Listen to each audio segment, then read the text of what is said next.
돌봄과 나눔 모임에서 방문진료의사로 일하고 있는 김정국입니다. 보다시피 저희 이백에 정식 이름 먼저 나와 있듯이 부산 돌봄 무료복지 사회적 협동조합이거든요. 그 산하에 이제 돌봄과 나눔 의원이 있습니다. 잠깐 보시면은 2009년부터 이제 이런 활동이 시작됐습니다. 개요를 보시면은 2009년에 사단법인 부산 돌봄 사회서비스센터로 이렇게 시작을 했습니다. 그래서 여기 안에서 이제 아가마지라고 산후도우미 파견하는 일, 또 도누리라고 방문요양 사업, 또 노인 주간 보호센터 이런 활동들을 쭉 하다가 그러다가 이제 2023년도에 조직을 바꿨습니다. 그래서 이제 부산 돌봄 무료복지 사회적 협동조합으로 이렇게 조직을 바꾸고, 그리고 2025년에 이제 돌봄 빌딩도 준공하면서 돌봄과 나눔 모임을 기획하게 됐습니다. 그래서 저는 2025년 올해 5월부터 여기 이제 방문진료의사로 일하고 있습니다. 주도한 사업 내용은 이제 의원에서는 보통 의원에서 하듯이 그렇게 합니다. 외래 진료하고 건강검진도 하고 이제 다른 하나가 있다면 이제 방문 진료를 한다는 겁니다. 의원은 이제 이런 일들을 쭉 하고 있습니다. 요거는 이제 빌딩 올해 1월달에 준공한 빌딩인데 지하에는 이제 모임터가 있어가지고 라인 댄스도 하고 제가 이제 그전에 보건소에 많이 있었는데 보건소와 비슷한 일들을 참 많이 합니다.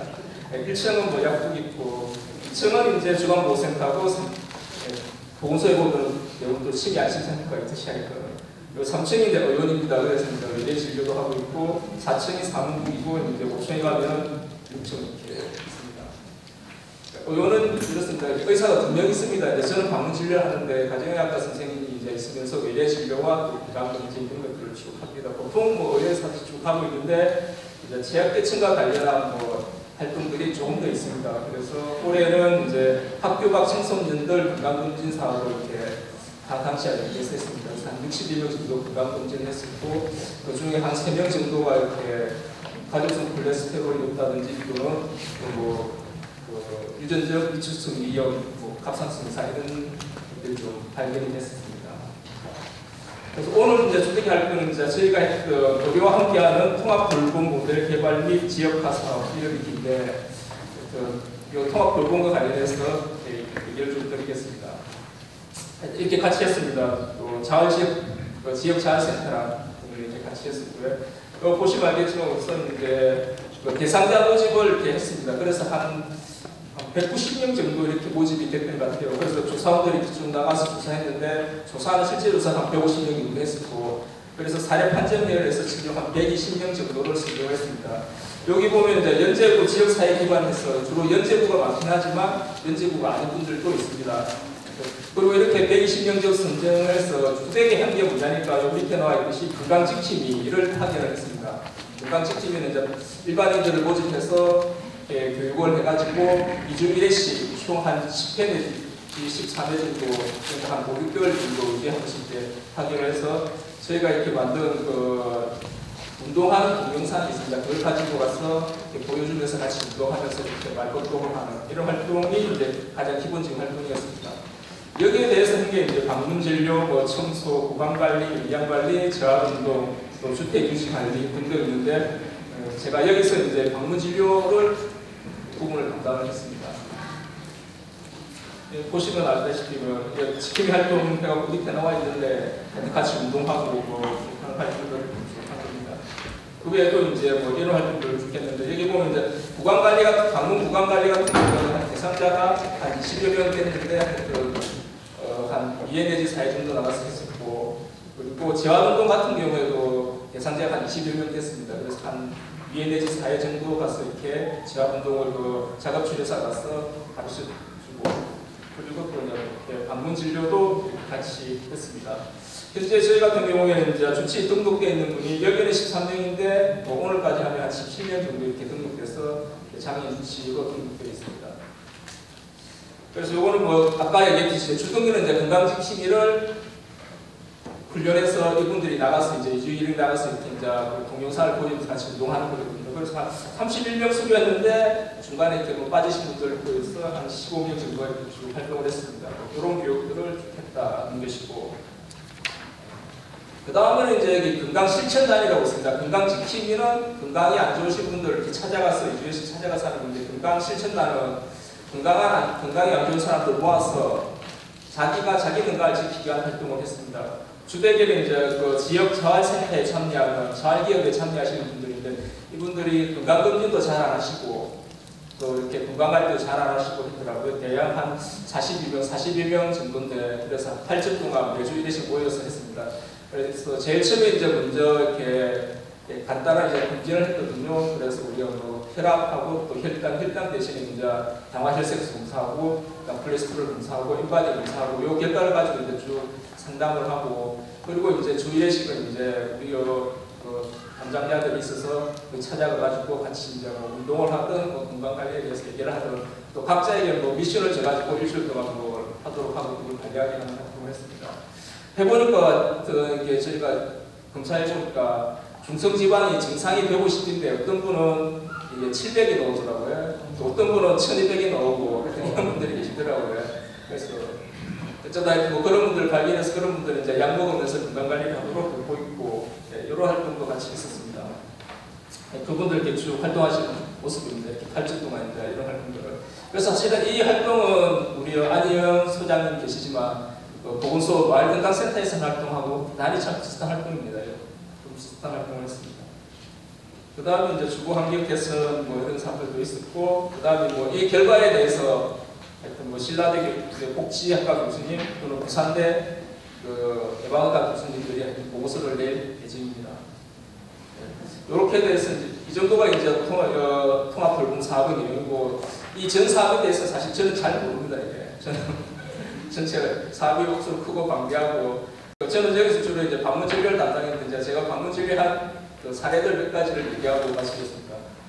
그래서 이분이 이제 90세 이자분인데 지체장애 상급인데, 이분 하여튼 왼쪽 무릎이 완전히 이렇게 이제 부서시더라고요. 뭐 자기 발로는 옛날에 침 맞고 여기 뭐 골마가지고 이렇게 뭐 뼈가 건났다 그러시는데, 어쨌든 그래서 앉아서 이렇게 쭉 생활하시는 분인데, 다행히 건강상에 큰 문제는 없더라고요. 혈압 말고는. 그래서 본인이 못 가니까 상계랑 혹시 요양보호사가 이제 되게 집합을 하더라고요. 그래서 장애인 주치를 등록하고, 이제 정기적으로 나가서 혈압 측정하고, 혈압약 지방하고, 이렇게 하고 있습니다. 얼마 전에 뭐 독감 접종도 했고, 중간에 뭐 이렇게 잇몸이 안 좋다 해서 약도 처방하고, 또 뭐 요실금 있다 해서 뭐 약 처방하고 이렇게 했었고요. 어쨌든 이분도 이제 저희가 이렇게 그 아까 얘기했던 통합 돌봄의 대상자가 돼가지고 2주에 한 번씩 건강지키가 나가서 이렇게 같이 뭐 방문도 하고 뭐 그런 것들을 했습니다. 그 다음 이분이 이제 66년생 남자분이신데, 이분은 근육병인데, 뭐 키가 160인데 몸무게가 30인지도 몰라요. 이게 몸무게를 어제 봤으니까 완전 와사상 상태인데, 하여튼 이분 대체로 이렇게 뭐 장애인 주치가 내가 나가봐도 장애인들 같은 경우에도 대부분은 2개월에 한 번, 3개월에 한 번 이렇게 쭉 다니는 병원이 있더라고요. 요즘 또 이렇게 이제 여러 병원 동행 서비스 등 이런 것들이 있어서 이렇게 병원에 가서 이렇게 검진도 받고 관리도 하고 하시는데, 이분은 어떻게 된 건지 하여튼 뭐 그게 없더라고요. 그냥 이렇게 갑자기 뭐 응급상황 있을 때 간혹 한 번씩 동의의료원 가서 하는 것 외에는 하여튼 병원과 관련된 기록들이 하나도 없더라고요. 근데 그래도 어쨌든 이전에는 이렇게 어머님이 계셔가지고 어머님이 이게 잘 돌봐드렸는데, 어머님이 집에 가시면서 얼마 전부터 이제 주방보호센터를 다니고 계세요. 그래서 하여튼 뭐 이렇게 연고 대리 처방받고 있는데, 이분은 어쨌든 완전 와상 상태인데, 그나마 하여튼 몸무게가 많이 안 나가서 우리 활동수행사 선생님이 관리를 잘 하시더라고요. 그랬는데 어쨌든 이렇게 욕창을 늘 간단하게 이렇게 욕창을 늘 달고 사시던데, 어쨌든 욕창이 심해져가지고, 그래서 저희가 주 1회씩 갖고 한 5주 내지 6회 정도 이렇게 방문해서 욕창 치료를 했었는데, 그보다 이제 더 중요한 게 하여튼 이분이 장애 등급받은 게 아주 오래 전이라서, 그때는 이렇게 뭐 상지만 하여튼 상하지 중에서 이렇게 뭐 어디가 기능이 좀 다른가 봐요. 그래서 이게 활동 시간이 이렇게 이제 이전에 어머님이 계실 때는 상관없는데, 지금 어머님이 안 계시니까 야간이 이렇게 문제가 되고, 그래도 지금 어쨌든 이제 어머님이 오셔가지고 취미이긴 하지만, 그래도 어쨌든 이렇게 돌보던 그런 경험이 있으니까 돌보긴 하는데, 이렇게 어쨌든 이제 야간이 계속 걱정이죠. 이게 활동기사 선생님들이. 그래서 이제 활동 시간을 늘려야지 되는데, 어쨌든 이게 과거에 어쨌든 이게 이제 받았던 등급이 됐으니까 활동 시간이 안 늘었거든요. 근데 다행히도 이번에 이제 그 주민센터에 있는 그 사회복지 공무원이 적극적으로 나서가 이렇게 많이 알아봐 줬어요.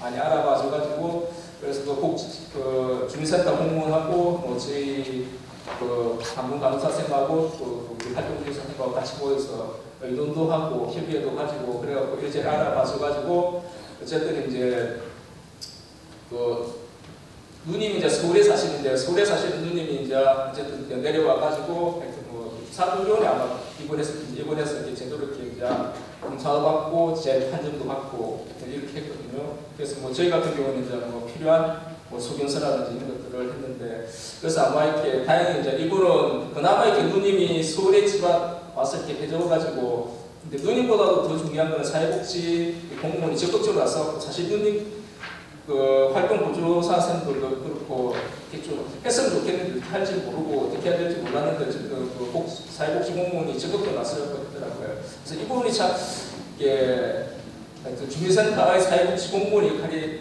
대단히 참 중요하겠다라는 꼭 그분이 아니더라도 이런 그 중간에서 컨트롤 타워를 하는 이런 게 굉장히 중요하겠다는 걸 느꼈습니다.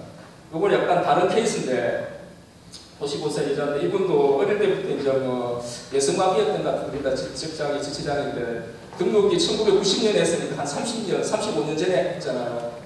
그러니까 이분도 이제 다시 이제는 이제 하지도 못 쓰게 돼서 이제 제 등급 판정을 받아야 되는데 어쨌든 이제 이게 그게 지금 안 되는 거거든요. 그래서 활동보조사 선생님이 가장 큰 불만이, 가장 큰 걱정이 그거예요.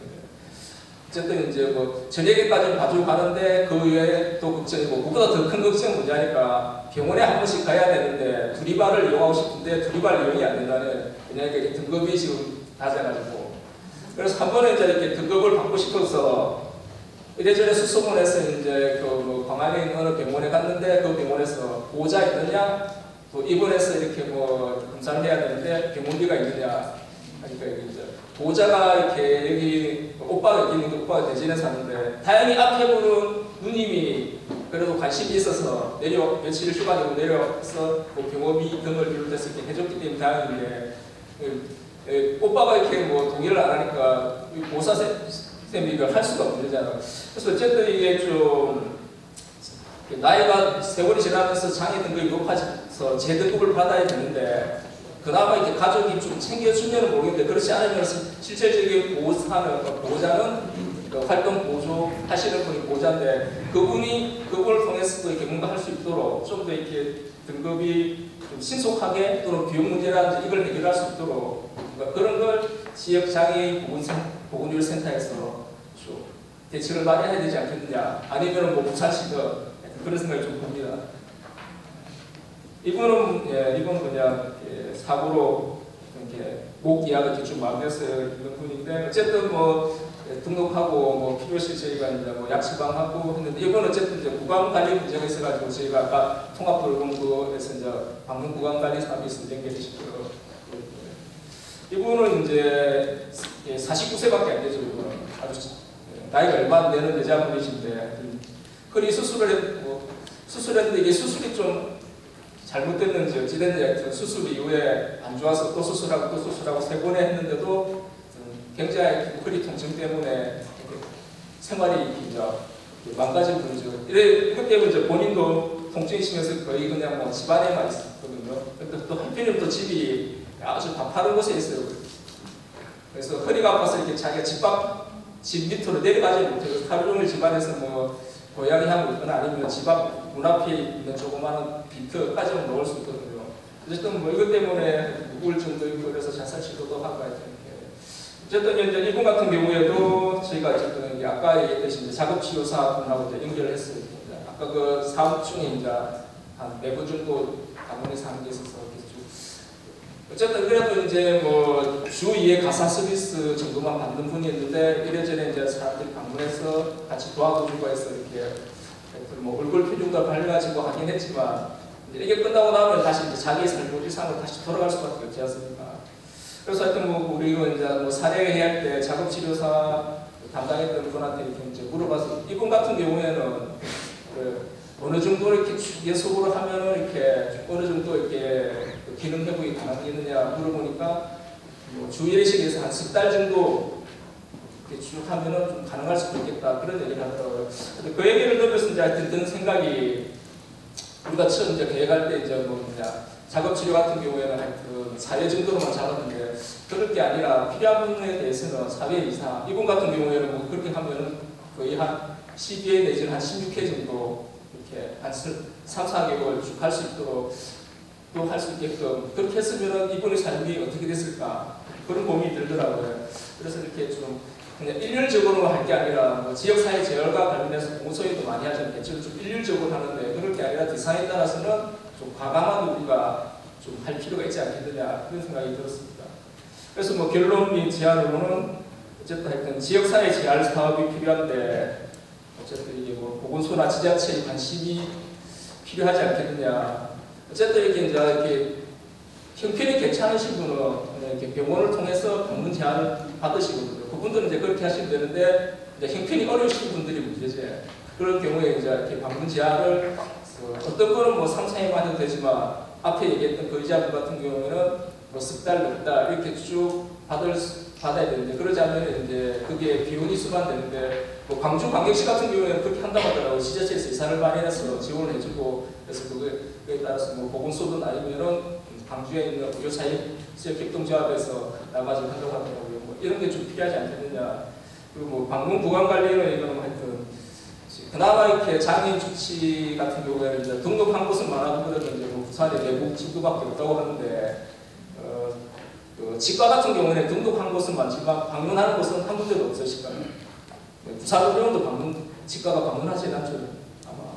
그래서 방문하는 치과가 하나도 없다. 그래서 여기에는 뭔가 좀 대책이 필요하지 않겠느냐. 그래서 아까 저희 같은 경우에도 이제 시의센사협의회하고 통해가지고 이제 한 2회 내지 4회 정도 이렇게 방문을 했었는데 뭐 그 문제랑 마지막으로 하여튼 그래 장애 진단 절차와 관련해서 뭐 보호자가 이렇게 잘 협조되는 분들은 하면 되는데 그렇지 않은 분들 보호자가 이렇게 잘 챙기지 않는 분들 그리고 실질적인 보호자는 활동 보조사가 이렇게 실질적인 보호자인데 뭔가 이렇게 그 지역 장애인 보건센터든 여기서 이렇게 좀 협력을 해가지고 좀 그런 분들이 빠르게 진단받을 수 있도록 비용에 부담 없이 할 수 있도록 하는 그런 대책이 필요하지 않을까 싶습니다. 이상입니다.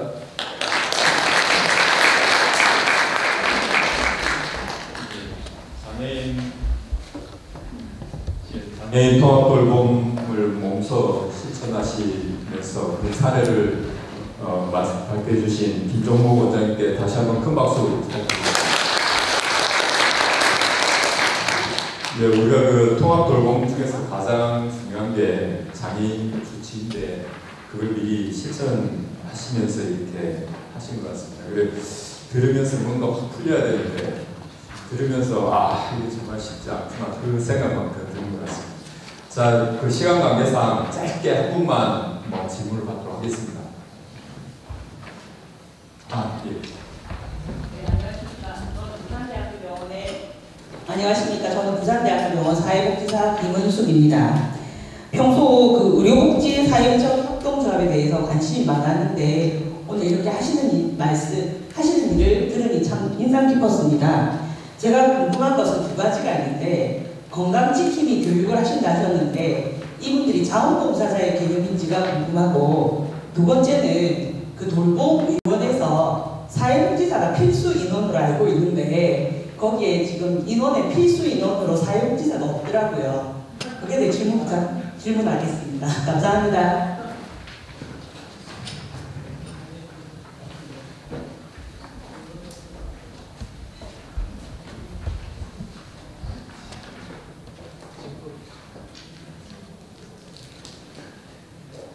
건강지킴이 교육은 제가 안 해가지고 잘 모르겠는데 그 지킴이 요 안에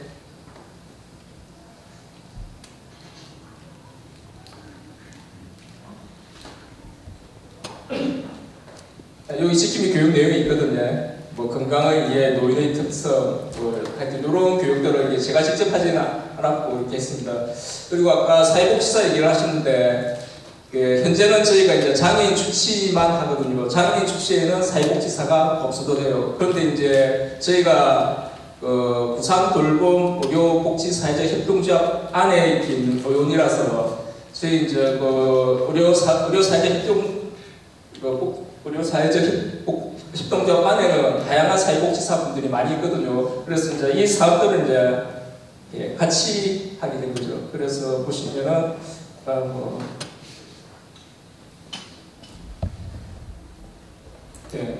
뭐 이런 의욕만 있는 것이 아니라 다양한 이렇게 뭐 돌봄의 사업들을 하고 있기 때문에 거기에 있는 사회복지사들 같이 협력해서 이렇게 하고 있습니다. 이상입니다.